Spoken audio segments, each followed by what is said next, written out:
Guys, welcome to a new series of my life, যেখানে আমি আজকে চলেছি আমার বরের পকেট ফাঁকা করতে। কিন্তু এই কি, বর কোথায় গেল?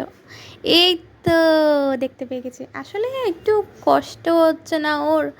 বেচারার টাকাটা যাচ্ছে, একটু তো কষ্ট হবেই।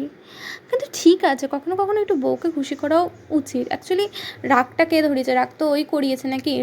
রাগলে একটু তো খরচা করতে হবে, তাই না? ওই জন্য ওকে আমি বলি আমাকে রাগাস না।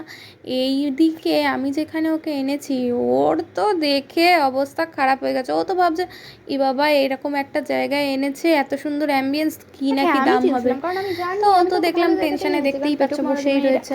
অনেকবার এসেছি, ওরা ভালোই। আপনারা চাইলে মেনুটাও দেখতে পারেন, মেনু তো খুবই কম প্রাইস, অ্যাফোর্ডেবলই আছে, তাই খেতেই পারেন এখানে গেলে। অ্যাম্বিয়েন্সও ভালো, তার উপর হচ্ছে জিনিসও ভালো দেয়। কিন্তু হ্যাঁ, এইবারে আমি একটু ডিসঅ্যাপয়েন্ট হয়েছি, কারণ ওরা বারবার ধরে খালি সলিড পিস দিয়ে যাচ্ছিলো। বারবার করে বলার পরে ওরা একই কাজ করছিল। তারপরে যদিও ভালো পিসও দিয়েছে। তারপরে শুনুন সেই ঘটনা, যেখানে আমি আমার বরের থেকে আপ্রাণ চেষ্টা করলাম যে চৈত্র সেলে কিছু না কিছু নেওয়ার, কিন্তু আপনারাই শুনে নিন ওর জবাবটা কি ছিল। তার উপর তুই সেলের গল্প করছিস, সারাটা মাস না খেয়ে থাকতে পারবি তো? যাতে তোকে কিছু দিতে হবে না, কিউটে বড় থেকে এইটুকু যে পেয়েছে, এই অনেক ভাগ্য ভালো। তারপরে আর কি, অগত্যা সোজা বাড়িতেই যেতে হলো।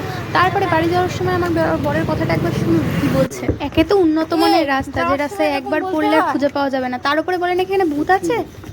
তাও আর কি, আমি চললুম গুটি গুটি পেয়ে আমার বরের সঙ্গে বাড়ি। তোমাদের জন্য আজকে এতটুকুই।